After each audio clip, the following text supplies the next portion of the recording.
इस वीडियो में एक नई सीरीज की शुरुआत कर रहे हैं और आपके लग्नेश के साथ जब भी विभिन्न भावों के जो स्वामी हैं आपके चार्ट में उनकी अगर युति बनेगी किसी भी भाव में किसी भी राशि में तो उसके किस प्रकार के प्रभाव होंगे या परिणाम होंगे इसके बारे में विस्तार से विचार कर रहे हैं।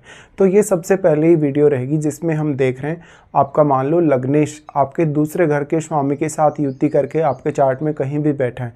तो अब लग्नेश और द्वितीयेश का ये कंजक्शन बन गया। इस कंजक्शन का ओवरऑल रिजल्ट आपके लिए क्या क्या हो सकता है।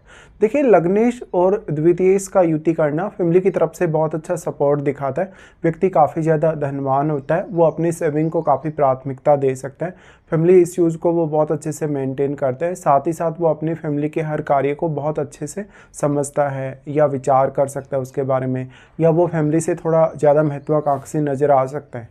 इस प्रकार का व्यक्ति अपनी फैमिली के प्रति हमेशा एक प्रोटेक्शन मोड में रहेगा। जहाँ जहाँ भी फैमिली को कुछ इश्यूज आएंगे, परेशानियाँ आएंगी, दिक्कतें आएंगी, उनको दूर करने का हर संभव प्रयास करेगा और ऐसा जब तक अपने खुद के प्रयासों से ज़्यादा धन या संपत्ति कमाएगा और वो फैमिली को अपनी तरफ से काफ़ी ज़्यादा सपोर्ट करता हुआ हर स्थिति में नज़र आएगा। इस प्रकार से जातक के पास बहुत सारे इनकम के सोर्सेज हो सकते हैं। जातक वास्तव में ऐसा हो सकता है कि पैसे के महत्व को समझ रहा हो, वो अपनी फैमिली का साथ देने के लिए हमेशा रेडी रहेगा। ऐसे जातक की वाणी बहुत ज़्यादा प्रभावशाली हो सकती है, उसका कैरेक्टर बहुत अच्छा हो सकता है, उसके पास इनकम के बहुत सारे सोर्सेज हो सकते हैं, इवन उसके पास हिडन सोर्सेज भी काफ़ी ज़्यादा हो सकते हैं। इस हिसाब से फैमिली के सदस्यों के साथ उसका व्यवहार, वो कितना ज़्यादा अपनी फैमिली को समय देता है, उतना ही ज़्यादा अपना वो बेटर रिश्ता देख पाएगा फैमिली के साथ। लग्नेश और द्वितीयेश का युति का होना वाणी के साथ साथ आपके खान पान, आपके रहन सहन और आपकी जो दिनचर्या वगैरह है उस पर भी काफ़ी ज़्यादा प्रभाव डालता है और फैमिली को लेके आपकी सोच, आपको धन या संपत्ति को लेके आपकी सोच को भी ये रिप्रेजेंट करता है। तो लग्नेश आप स्वयं हैं और आपका अगर दूसरे घर का जो स्वामी है अगर आपके लग्नेश के साथ युति कर ले तो फिर आपके लग्नेश जिस अन्य भाव के चार्ट में स्वामी बन रहे हैं उस भाव से आपको विशेष फायदा होने के चांसेस होंगे। अब वो भाव भले ही आपके चार्ट में किसी भी भाव में पड़ रहा है, कोई भी वो भाव है चाहे, इस हिसाब से देखा जाए तो लग्नेश का दूसरे घर के स्वामी के साथ युति करना ज़्यादातर केसेस में अच्छा हो सकता है।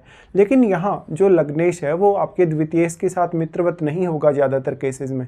अगर आपका लग्नेश अगर शनि है तो कुछ केसेस में हो सकता है कि शनि भी आपके दूसरे ही घर का स्वामी हो, तो उस केस में लग्नेश और द्वितीयेश की युति भी नहीं बनेगी। हालांकि अगर आपका लग्नेश अगर चंद्रमा है तो फिर वो सूर्य के साथ कंजक्शन में हो सकता है, तब वो कंजक्शन बहुत ही अच्छा रह सकता है। अगर वो कंजक्शन प्रथम भाव में बन रहे हैं, 4th हाउस में बन रहा है, 7th हाउस या 10th हाउस में बन रहा है, इवन अगर 5th हाउस में भी बन रहा हो या 9th हाउस में बन रहा हो तब भी।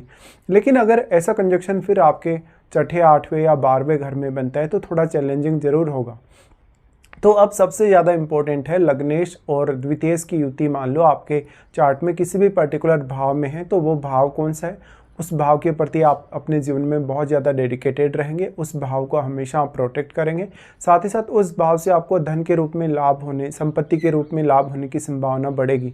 उस भाव से रिलेटेड आप निर्णय लेने में कभी भी संकोच नहीं करेंगे, आप बहुत ही अच्छे से फोकस्ड रहेंगे। साथ ही साथ आप अपनी फैमिली का पूरा साथ देंगे। आपको उस भाव से अर्निंग होने की भी संभावना रहेगी और काफ़ी सारे विचार, काफ़ी सारे आइडियाज़ उस पर्टिकुलर भाव से आप अपने लिए डेवलप कर सकते हैं। अब जो आपका लग्नेश है और आपका जो द्वितीयेश है, दोनों की जब कंजक्शन बन जाती है तो दोनों की एनर्जी किस प्रकार से एक साथ मिलके काम करती है, दोनों का कारकत्व किस प्रकार से एक साथ मिलके काम करता है, वो बहुत इंपॉर्टेंट है। इस प्रकार का कंजक्शन हो तो जातक हालांकि वेल्थी काफ़ी ज़्यादा हो सकता है, वो धनवान बनने की तरफ काफ़ी ज़्यादा अग्रसर हो सकता है। लेकिन अगर आपका लग्नेश मान लो शनि जैसा प्लैनेट है, आपका लग्नेश मान लो अगर बृहस्पति जैसा प्लैनेट है, इवन चंद्रमा जैसा प्लैनेट है तो फिर भी अच्छा है। लेकिन अगर बृहस्पति या शनि जैसे प्लैनेट हो तो काफ़ी ज़्यादा चैलेंजिंग होता है आपके लिए कंजक्शन, क्योंकि फिर आपकी लाइफ में जो ओवरऑल ग्रोथ है वो कभी कभी नहीं हो पाती। फिर यहाँ पर जो सेकंड लॉर्ड है, आपका सेकंड लॉर्ड कितना अच्छा प्लेस्ड है जहाँ भी दोनों का कंजक्शन बन रहा है और आपका लग्नेश कितना ज़्यादा स्ट्रांगली प्लेस्ड है, तो यहाँ पे अगर लग्नेश कम से कम अगर अच्छी स्थिति में भी है तो फिर सेकंड लॉर्ड के लिए चुनौतियाँ उत्पन्न हो सकती हैं। इस हिसाब से ऐसा कंजक्शन आपको काफ़ी मल्टीटास्किंग बना सकता है, बहुत ज़्यादा हार्ड वर्किंग बना सकता है, समय को बहुत ज़्यादा आप वैल्यू दे सकते हैं। इस हिसाब से फिर आपका लग्नेश और आपका द्वितीयेश जहाँ भी जिस भाव में भी बैठेगा उस भाव से वो अन्य कौन कौन से प्लैनेट्स को प्रभावित कर रहा है, क्या किसी अन्य प्लैनेट का उनके साथ युति बन रहा है, ये सब आपको विचार करना होगा।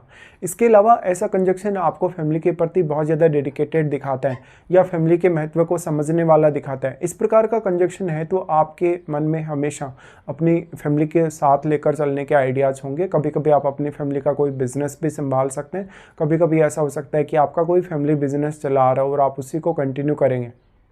तो अब जो जिस भाव में ये कंजक्शन बनेगा वो भाव सबसे पहले सबसे ज़्यादा इंपॉर्टेंट होगा। तो अब जिस भाव या जिस राशि में ये कंजक्शन बनेगा उस भाव का स्वामी या उस राशि का स्वामी कौन है, वो कैसे स्थिति में है, इन पर बहुत कुछ डिपेंड करेगा। और जहाँ भी कंजक्शन बन रहा है वहाँ लग्नेश की वास्तु की स्थिति कैसी है, सेकंड लॉर्ड की वहाँ पर वास्तु की स्थिति कैसी है, ये आपको विचार अवश्य करना चाहिए। लेकिन हम नॉर्मली ये बोल सकते हैं कि लग्नेश का और सेकंड हाउस लॉर्ड का युति करना या द्वितीयेश का लग्नेश के साथ युति करना ज़्यादातर केसेस में आपके लिए बहुत ज़्यादा बेहतर रिजल्ट ला सकता है, बहुत ज़्यादा बेहतर परिणाम ला सकता है। अगर ज़्यादातर केसेस में ऐसा कंजक्शन बनेगा लगन में या आपके 4th हाउस में या आपके 7th हाउस में, इवन आपके 10th हाउस में, तो सबसे ज़्यादा बेहतर परिणाम आप एक्सपेक्ट कर सकते हैं। लेकिन लग्नेश और द्वितीयेश में से कौन ऐसा ग्रह है जो काफ़ी क्रूर है, या जब ये ग्रह आपस में कंजक्शन में है तो एक दूसरे की जो वास्तु की स्थिति है वो कैसी है, वो देखना आपके लिए बहुत ज़्यादा जरूरी है। लग्नेश अब आपके चार्ट में जिस दूसरे भाव का स्वामी है और आपका द्वितीयेश आपके चार्ट में जिस अन्य भाव का स्वामी है, उन भावों पर भी फोकस करें और उन भाव में यदि कोई भी प्लैनेट बैठा है तो उन पर विचार आप अवश्य करें। साथ साथ में आपका लग्नेश और द्वितीयेश भले ही किसी भी भाव में युति करके बैठें, लेकिन लगन में आपके चार्ट में बैठने वाला प्लैनेट और आपके चार्ट में दूसरे घर में बैठने वाला प्लैनेट भी आपके लिए उतना ही ज़्यादा महत्वपूर्ण हो जाएगा। इस हिसाब से फिर आपको अपनी महादशा पर भी विचार करना काफ़ी ज़्यादा जरूरी होगा और आपके लगन और दूसरे भाव पर आपके चार्ट में कौन कौन से प्लैनेट्स का प्रभाव है वो देखना भी आपके लिए बहुत ही ज़्यादा जरूरी हो जाएगा।